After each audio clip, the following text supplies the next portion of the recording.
खबर और मैं हूं आपके साथ लक्ष्मी। इस वक्त एक बड़ी खबर मिल रही है मुंगेर से, जहां बताया जा रहा है कि कौवे की मौत से हड़कंप मच गया है। हवेली खड़गपुर में बताया जा रहा है कि कौवे की मौत हुई है। तेघड़ा के बगीचे में कौवों की मौत से अब अलर्ट मोड में है पशुपालन विभाग। जी हां, इलाज के लिए यहाँ पर दरअसल इलाके को पूरी तरीके से सैनिटाइज किया गया है और बर्ड फ्लू की आशंका को लेकर अलर्ट जारी कर दिया गया। विभाग की टीम ने यहाँ पर आपको बताते चले दौरा भी किया है और कई पोल्ट्री फार्म का निरीक्षण किया गया।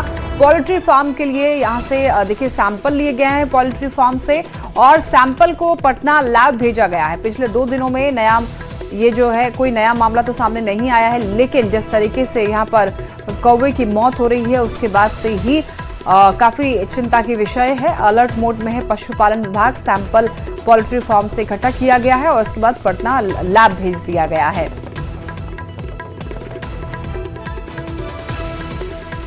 देखिए यहाँ पर आपको बताते चलें कि हवेली खड़गपुर में कौवों की मौत, तेघड़ा के बगीचे में कौवों की मौत से हड़कंप मच गया।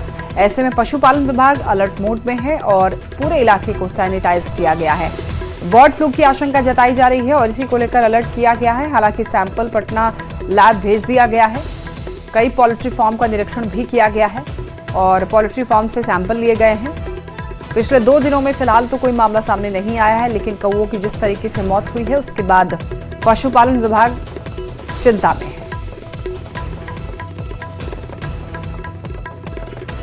ज्यादा जानकारी के लिए न्यूज 18 संवाददाता अरुण शर्मा हमारे साथ जुड़ रहे हैं। अरुण, देखिए बताया जा रहा है कि कौवों की मौत से हड़कंप मच गया है, पशुपालन विभाग में चिंता है। क्या कहा गया है टीम की तरफ से? देखिए, टीम जो पशुपालन के जो पदाधिकारी है उन्होंने कहा है कि जो कौवों की मौत की सूचना उन्हें है, उसके बाद जो है टीम को उस जगह के लिए भेज दिया गया है जहां वो डिसइंफेक्टेड का छिड़काव के साथ जो सैंपल है, जो कौवों साथ में जो कुक्कुट है, जो पोल्ट्री फार्म है, वहां से भी सैंपल कलेक्ट करके सबको पटना भेजा जाएगा। पटना भेजने के बाद जो रिपोर्ट आएगा उसके बाद ही ये कंफर्म होगा कि बर्ड फ्लू है या नहीं है। हालांकि अभी कोई भी ऐसी कहीं से भी कोई अफवाह की बात नहीं है कि बर्ड फ्लू है जब तक रिपोर्ट ना आ जाए। जी, तो ऐसे में विभाग का क्या कहना है और सैंपल जो है, सैंपल का रिपोर्ट कब तक सामने आ जाएगा अरुण? जी, मैं बता दूं कि सैंपल जो है अभी से कल भेजा गया है और आज भी कई जगह से सैंपल कलेक्ट होने की बात है और जिसके बाद उसे पटना भेजा जाता है। तो पटना से रिपोर्ट आने में कम से कम 3 से 4 दिन लग जाता है, जिसके बाद ही ये कंफर्म हो पाएगा कि बर्ड फ्लू है या कहीं और किसी वजह से जो है कौवों की मौत हुई है। जी, बहुत धन्यवाद तमाम जानकारियों के लिए अरुण। चलिए हम लोग बढ़ते हैं खबरों में आगे, बात करेंगे छपरा की। तो यहाँ पर ईगल मार्केट की खबर मिल रही है। बिल्डिंग में भीषण आग लगी। जिले के हथुआ मार्केट की घटना है। कपड़े की 2 दुकान इस चपेट में आ गई है और बताया जा रहा है कि इस आगजनी में लाखों रुपए का नुकसान हुआ है। हालांकि दमकल की गाड़ी ने आग पर काबू पाया है। कड़ी मशक्कत के बाद में काफी देर के बाद वहां पर दमकल की गाड़ी पहुंचती है और उसके बाद आग बुझाने की कोशिश में जुटती है, लेकिन तब तक बहुत कुछ जलकर राख हो जाने की खबर मिल रही है। ये देखिए यहाँ पर बिल्डिंग में आग लगी और आग लगने की वजह से मार्केट की ये घटना है। कपड़े की 2 दुकान भी इस आग में चपेट में आ गई। लाखों रुपए का नुकसान बताया जा रहा है। दमकल की गाड़ी ने आग पर किसी तरीके से कड़ी मशक्कत के बाद काबू पाया है। छपरा के हथुआ मार्केट में बीती रात भीषण आग लग गई थी और आग पर अब काबू पा लिया गया है, लेकिन क्या कुछ बच करके सामने आया है आप देख सकते हैं कि बस यही सब सामान बचा हुआ है जिसका कोई इस्तेमाल नहीं है। एक बड़ा सुंदर शोरूम बनाया गया था यहाँ पे और होली को लेकर के काफ़ी कपड़े भी मंगाए गए थे। उम्मीद थी कि अच्छी बिक्री होगी और कुछ फ़ायदा होगा, लेकिन क्या नुकसान हो गया हम बात करते हैं। किस तरह से घटना हुई और क्या हो गया? तो रात में हम लोग दुकान बढ़ा के दूसरे वाले दुकान पे, जब दूसरे शोरूम पे हम लोग गए थे, तब तक यहाँ धुआं निकलने की दिखाई दी। जब हम लोग दुकान पे आए तो पूरी दुकान जल गई थी। कितना नुकसान हुआ होगा आपको? 70 से 75 लाख रुपए का नुकसान। क्या क्या क्या कुछ था इसके अंदर में? सिर्फ किड्स वेयर की मालें थी और मेंस वेयर की माल थी। तो होली को लेकर के तो कल तो माल गिरा था दिन में और परसों भी माल गिरा था दिन में। रोज लगातार इधर माल डेली गिर रहा था, डेली आ रहा था। क्या नाम है आपका? चंद्रकांत कौशिक। बिल्कुल, चंद्रकांत जी है जो कि इस दुकान के ओनर है और यहाँ के कुछ लोग भी है। किस तरह का माहौल था रात में हम बात करेंगे। ये किस तरह से आग पर काबू पाया? हम लोग तो अपने दुकान पे खड़े ही थे, जब तक अभी दुकान का ताला मार के खड़े ही थे, जब तक कि उनका रोने चिल्लाने का आवाज़ आया। बोले कि हम दुकान बढ़ा करके आप गोर लागने के लिए गए थे, जब तक देखे भीतर में आग जल रहा है। अब हम लोगों को समझ में नहीं आया शॉर्ट सर्किट कैसे लगा, कहाँ हुआ। अब तो शॉर्ट सर्किट का ही उम्मीद सब लोग बता रहे हैं। दमकल तो आने में हम आधा घंटा 45 मिनट लगा, लेकिन 10-12 दमकल आया पानी, तब जाके आग पर कंट्रोल हुआ। क्या लग रहा है कि आग को रोका जा सकता था कुछ, अगर पहले से प्रयास किया जाता तो? प्रयास तो बहुत उन लोगों ने किया, और उन लोगों के प्रयास के कारण ही जो है पूरी बिल्डिंग बच गई है, सिर्फ 2 दुकान की क्षति हुई है। क्या नाम है आपका? मेरा नाम दिलीप सिंह है। बिल्कुल, दिलीप जी है जो कि यहाँ के स्थानीय व्यवसायी, इनका कहना है कि दमकल की गाड़ियों ने काफ़ी अच्छा काम किया और यही कारण था कि आग नहीं फैला, सिर्फ 2 दुकानों तक सिमट कर रह गया। हालांकि अब आग बुझ चुकी है और दुकानदारों को काफ़ी नुकसान हुआ है। इस नुकसान का आकलन अब जो फायर ब्रिगेड है वो कर रहा है और इसके बाद आगे की कार्रवाई की जाएगी। फिलहाल दुकान पूरी तरह से बर्बाद हो चुका है। संतोष गुप्ता, न्यूज़ 18 छपरा। औरंगाबाद से एक बड़ी खबर मिल रही है। बेकाबू होकर के एक कार जो है वो नहर में जा गिरी है। इस हादसे में देखिए पति और पत्नी की मौत की खबर है। बेटे और भतीजे ने कूद करके अपनी जान बचाई है। गांधीनगर इलाके की ये घटना है जहां पर अनियंत्रित होकर के बेकाबू होकर एक कार नहर में जा गिरी और इस हादसे में 2 लोगों की मौत हुई है, लेकिन 2 लोगों ने अपनी जान बचा ली है। ये देखिए तस्वीर आप देख पा रहे हैं, औरंगाबाद का मामला है। अनियंत्रित होकर के बेकाबू होकर ये कार नहर में जा गिरी जहां पति और पत्नी की मौत हो गई है, लेकिन बेटे और भतीजे ने कूदकर अपनी जान बचा ली। दानापुर से खबर, अब तक देखिए कोई ठोस नतीजा नहीं मिला है। डमी बॉडी के बाद जांच का दायरा बढ़ा है। पॉलीग्राफी, नार्को टेस्ट की तैयारी में है एसआईटी। सिटी एसपी ने अब टेस्ट के संकेत दिए हैं। जल्द ही कोर्ट में आवेदन दिया जा सकता है और अगले 5 से 7 दिन में खुलासा भी संभव है। तो दानापुर से बड़ी खबर, अभी तक ठोस नतीजा जो है वो नहीं मिला है। डमी बॉडी के बाद में जांच का जो दायरा है वो बढ़ा है और पॉलीग्राफी, नार्को टेस्ट की तैयारी में बताया जा रहा है कि एसआईटी है। कोचिंग छात्रा की मौत का ये मामला है और इसी मामले को लेकर के अब बताते चलें आपको, नार्को टेस्ट की तैयारी हो रही है।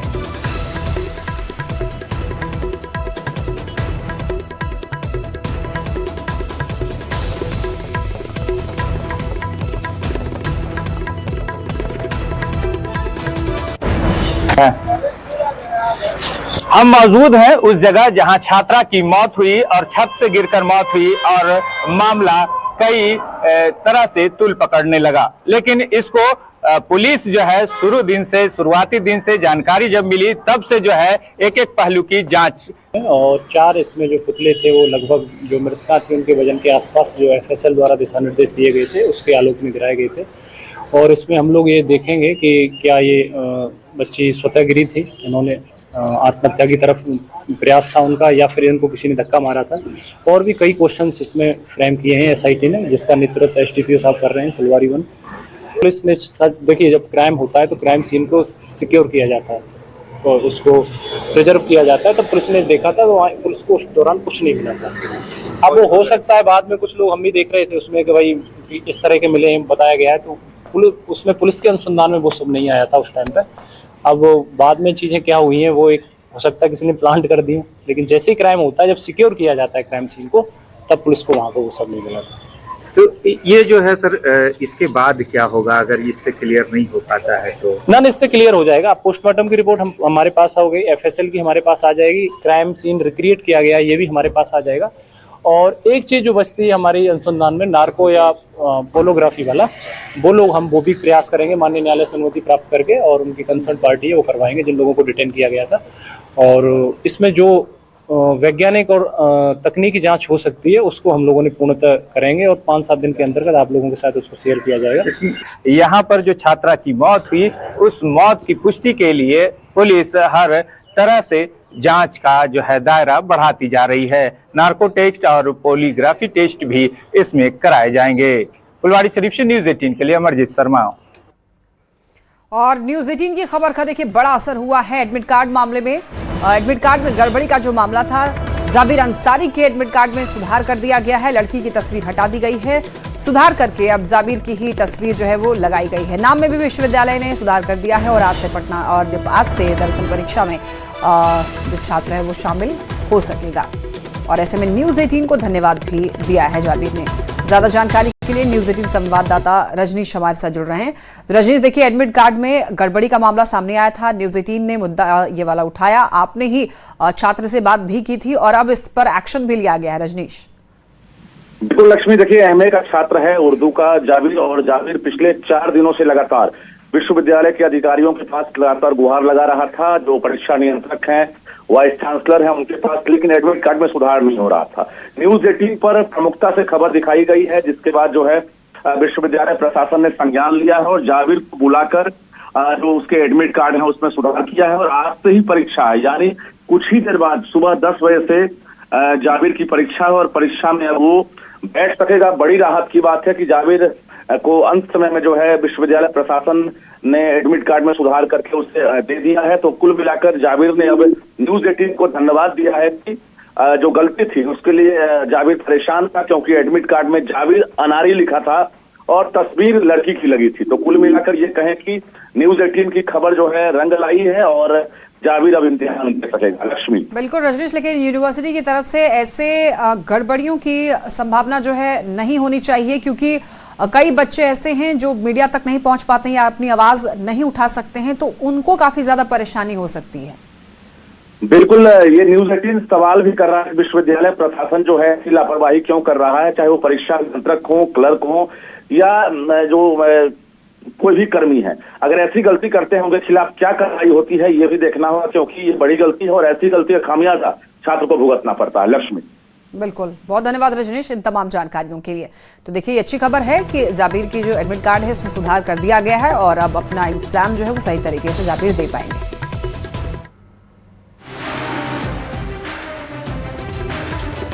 देखिए, जाबिर ने न्यूज़ 18 को धन्यवाद भी दे दिया है और ये एडमिट कार्ड अब आप देख सकते हैं जो सुधार किया गया है, लड़की की फोटो हटा दी गई है और जाबिर की जो सही तस्वीर है वही लगाई गई है।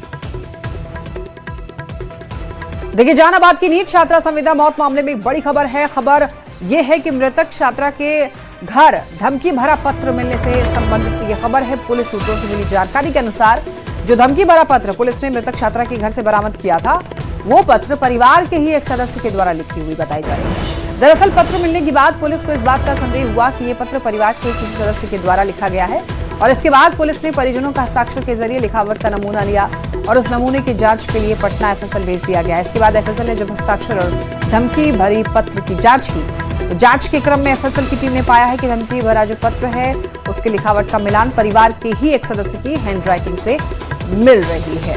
तो एक बहुत बड़ा कह सकते हैं कि ये मोड़ इस मामले में सामने आया है। संवेदना की मौत का जो मामला है उसमें अब रोज कुछ ना कुछ देखिए नया मामला सामने आ रहा है। अब एक धमकी भरे पत्र से जुड़ी हुई ये खबर है और अब शक जाहिर किया गया कि परिवार के ही किसी सदस्य ने ऐसा किया होगा। इसके बाद जब हैंडराइटिंग मिलान किया गया तो पाया गया कि परिवार के ही एक सदस्य की हैंडराइटिंग से वो जो धमकी भरी पत्र है उसकी मिलान हो चुकी है।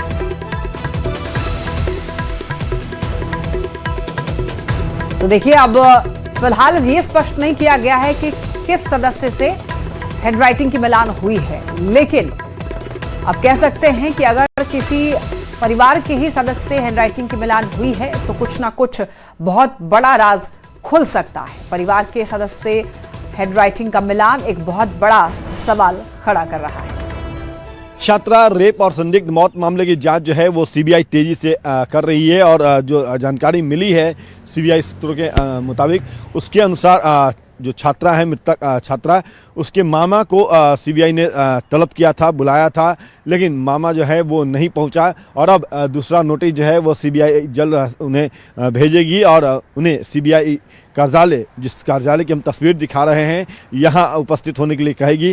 चूँकि मामा भी जो हैं वो जब एसआईटी जांच कर रही थी, पटना पुलिस जांच कर रही थी, तो कई बार जो है वो जांच के दौरान कई बयान जो है उनके सामने आए थे और जब डीजीपी से भी मिलने मृतक के माता पिता पहुँचे थे, मृतक छात्रा के माता पिता पहुँचे थे, तो उस दौरान भी उनके मामा जो हैं वो उनके साथ थे। तो लगातार जो छात्रा की मौत से जुड़े जब विषय पर पुलिस अनुसंधान कर रही थी, तो जो मृतक के मामा हैं वो लगातार जो है परिजनों के साथ मौजूद रहते थे। तो उसी बात को ध्यान में रखते हुए सीबीआई चाहती है कि उनसे जो है वो पूछताछ जो है वो की जाए, और इसी को ध्यान में रखते हुए मामा को जो है वो नोटिस सर्व किया था सीबीआई ने, लेकिन छात्रा के जो मामा हैं वो नहीं पहुंचे और अब सीबीआई दूसरी नोटिस है वो सर्व करेगी। दूसरी बड़ी खबर हम ये भी बताते चले कि जो छात्रा का मौत का मामला है, इस मामले में सीबीआई जो है वो अब ये पता लगाने की कोशिश कर रही है कि जो छात्रा के अंडरगारमेंट्स पे जो स्पर्म पुरुष के पाए गए थे वो जो संबंध थे क्या वो रेप के द्वारा स्थापित किए जा रहे थे या जो है आपसी जो है आपसी सहमति से बनाए गए थे, इसकी भी पड़ताल सीबीआई कर रही है। तीसरी जो सबसे बड़ी खबर हम बताने जा रहे हैं आप लोगों को वो ये है कि छात्रा के संदिग्ध मौत मामले में सीबीआई जो जांच कर रही है, इस दौरान जो है एसआईटी जो जांच कर रही थी, इस दौरान जो है वो मृतक छात्रा के घर पे 2 धमकी भरे पत्र जो है वो फेंके गए थे और उसकी जांच जो है अब अपने स्तर से पटना पुलिस जो है वो भी कर रही है।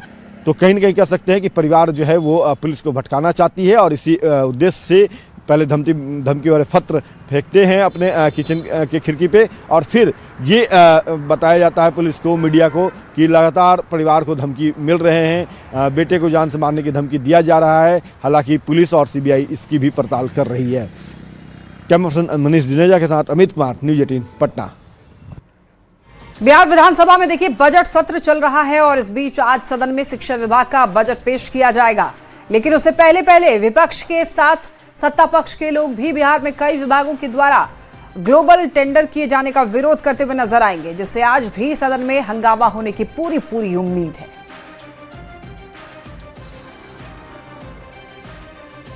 बिहार विधानसभा में बजट सत्र जो है वो चल रहा है और बजट सत्र के तहत आज भी जो है सदन में विभिन्न विभागों की जो बजट है उस पर परिचर्चा होगी, जिसमें सबसे महत्वपूर्ण जो है वो शिक्षा विभाग के बजट पर जो है वो चर्चा होगा। और बताते चले कि सबसे अधिक जो राशि जो खर्च की जानी है बिहार सरकार के द्वारा, उसमें शिक्षा विभाग भी शामिल है।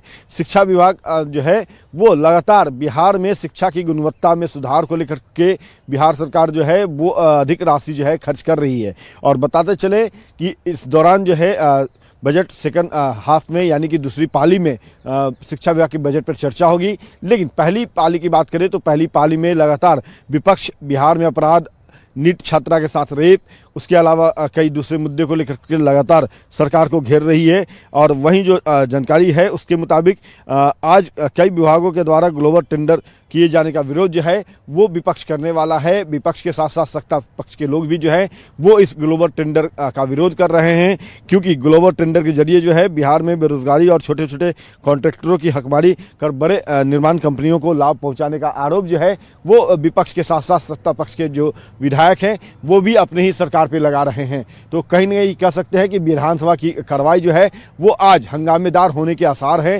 हालांकि लगातार सत्ता पक्ष के लोग जो हैं वो विपक्ष पे ये आरोप लगा रहे हैं कि आप सवाल तो खड़े करते हैं, लेकिन जब सरकार का जवाब होता है तो आप सरकार का जवाब सुनने को जो है वो राजी नहीं होते। सरकार के जवाब सुनने के बजाय आप सदन छोड़ के बाहर चले जाते हैं, सदन से वॉकआउट कर जाते हैं। और वहीं नेता प्रतिपक्ष पे भी जो है गंभीर होने का आरोप जो है वो सत्ता पक्ष के द्वारा लगातार लगाया जा रहा है, क्योंकि देखा जाए तो विधानसभा के इस बजट सत्र में महज कुछ ही दिन जो है वो नेता प्रतिपक्ष तेजस्वी यादव जो है वो सदन में नजर आए हैं, लेकिन अत्यधिक जो समय है वो सदन से बाहर वो रह रहे हैं। यानी कि नेता प्रतिपक्ष की जो जिम्मेवारी है उससे तेजस्वी भाग रहे हैं। ये आरोप जो है वो सत्ता पक्ष के द्वारा लगाया जा रहा है। हालांकि विपक्ष लगातार ये कह रहा है कि नेता प्रतिपक्ष जो है वो बीमार हैं, उनके पैर के नाखून कबड़े हुए हैं, डॉक्टर ने उन्हें स्वास्थ्य लाभ का जो है वो सुझाव दिया है और इसी कारण से वो जो है सदन में नहीं आ रहे हैं। लेकिन इसके बावजूद सदन की कार्रवाई जो है वो चल रही है और विपक्ष पूरे तौर पे सरकार को घेरने की कोशिश जो है वो कर रही है। कैमरा पर्सन मनीष जुनेजा के साथ अमित कुमार, न्यूज़ 18 पटना। पटना विश्वविद्यालय छात्र संघ का चुनाव 28 फरवरी को है। बुधवार को नामांकन की अंतिम तिथि थी और कई छात्र राजनीतिक दलों के उम्मीदवारों ने पर्चा भरा, लेकिन आरजेडी उम्मीदवार का नामांकन चर्चा का विषय बन रहा है। दरअसल उम्मीदवार जो है वो जेसीबी से नामांकन करने के लिए पहुंचे। विश्वविद्यालय की ओर से प्रारंभिक उम्मीदवार सूची जो है वो जारी की जाएगी। तो ये वीडियो काफी ज्यादा सोशल मीडिया पर वायरल हो रहा है। जेसीबी से पर्चा भरने के लिए जो उम्मीदवार है आरजेडी का वो पहुंचता है और उसके समर्थक जो हैं आसपास काफी ज्यादा मौजूद थे। इसी वजह से यहाँ पर ये जो विषय है चर्चा में है।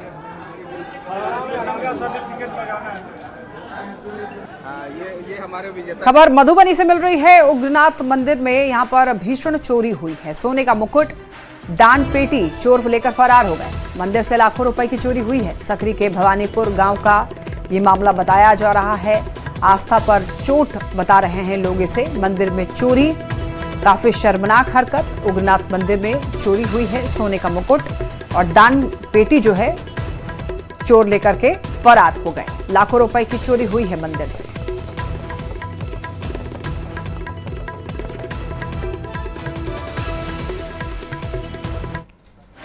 और देखिए, डिजिटल होते भारत में अब बिहार पुलिस भी पेपरलेस होने जा रही है, जिसकी शुरुआत जो है कटिहार से होगा। यहां पर एसपी कार्यालय को पेपरलेस करके ई ऑफिस बनाया जा रहा है। एसपी शिखर चौधरी ने जानकारी दी। कहा कि डिजिटल युग के दौर में कटिहार पुलिस भी तेजी से अपना कदम बढ़ा रही है और इसी कड़ी में एसपी कार्यालय को पेपरलेस किया गया है। सारे काम जो है ई ऑफिस फाइल्स के माध्यम से ही यहाँ पर होंगे। बहुत पहले से प्रयासरत थे कि एटलीस्ट पहले पुलिस कार्यालय जो है और जितने पुलिस प्रतिष्ठान है, थाना, सर्कल ऑफिस, एसडीपीओ, सबको हम लोग पेपरलेस करें। इसी के तहत पायलट बेसिस पे हम लोगों ने पुलिस कार्यालय में जो मेजर शाखा है उनको हम लोगों ने पेपरलेस कर दिया है। ई ऑफिस के माध्यम से सारी डिजिटल फाइल्स आएंगी और डिजिटली उनका रिप्लाई किया जाएगा साइन करके। कटिहार एसपी कार्यालय अब पेपरलेस हो गया है, यानी अभी सभी जो काम है कटिहार एसपी कार्यालय का ई फाइल के माध्यम से होगा और इसके लेकर विशेष प्रशिक्षण दिया जा चुका है और जो भी लोग प्रशिक्षण अब तक नहीं लिए उन लोगों के बीच भी प्रशिक्षण जारी है। कटिहार एसपी ने इस बारे में जानकारी देते हुए बताया कि ये जो पूरा सिस्टम है अब धीरे धीरे एसडीपीओ कार्यालय फिर थाना स्तर पर भी ई फाइल के माध्यम से ही काम होगा, यानी पूरा प्रक्रिया पेपरलेस होगा। कुल मिलाकर इससे न सिर्फ पेपर की बचत होगी बल्कि कटिहार पुलिस डिजिटल एरा में भी पदार्पण कर चुका है। इसका एक मैसेज देने की कोशिश किया गया। आपको एक तस्वीर दिखा रहा है, ये जो कंट्रोल रूम की तस्वीर और यहाँ जो अब तमाम फाइल ई फाइल के माध्यम से भी काम शुरू हो गया और आगे भी अब थाना स्तर पर भी ये काम ई फाइल के माध्यम से ही होगा, यानी कटिहार एसपी कार्यालय अब पेपरलेस हो चुका है और जो सभी थाना स्तर पर भी पेपरलेस की प्रक्रिया जारी है। सुब्रत, न्यूज़ 18 कटिहार।